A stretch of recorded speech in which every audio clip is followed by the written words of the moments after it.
This is Our Lives. I'm Gwen Edwards. It is one of the most horrific atrocities in U.S. history that no one wants to talk about.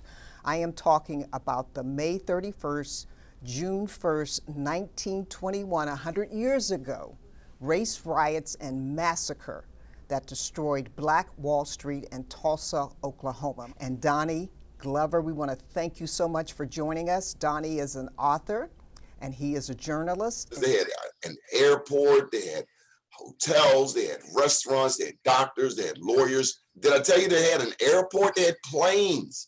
This was a well-established African-American community in the heart of Oklahoma that was the jewel of Black America. But when that one incident happened on May 31st, the alleged sexual assault, it was all destroyed within 15 hours. So this crown jewel of African-American economic accomplishment was gone forever. Let's talk about exactly what happened for those who have never heard of the Tulsa race riots.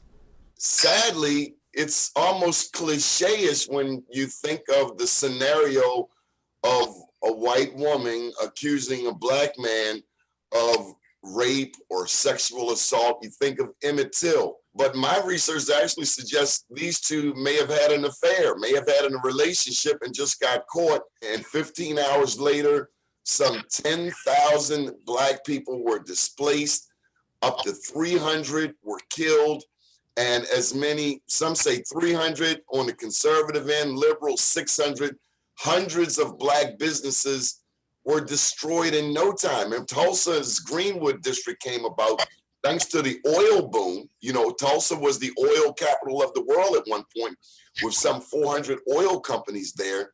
All of that accomplishment, all of that work, all of the migration that got people to Oklahoma was all for naught.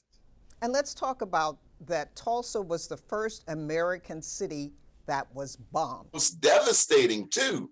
I mean, and the government sanctioned it, or they at least turned an eye. They turned a blind eye to it. You remember the Gap Band song, "You Dropped the Bomb on Me"? Yes, I do. You know that song was about Tulsa? No, I did not. That band's name comes from a major intersection there in Tulsa, Greenwood, Archer, and Pine. So Charlie Wilson was singing the story to us, although we thought it was a love song. Well, Doni, we have to end it here. We will talk more with Doni Glover on Sundays, Our Lives.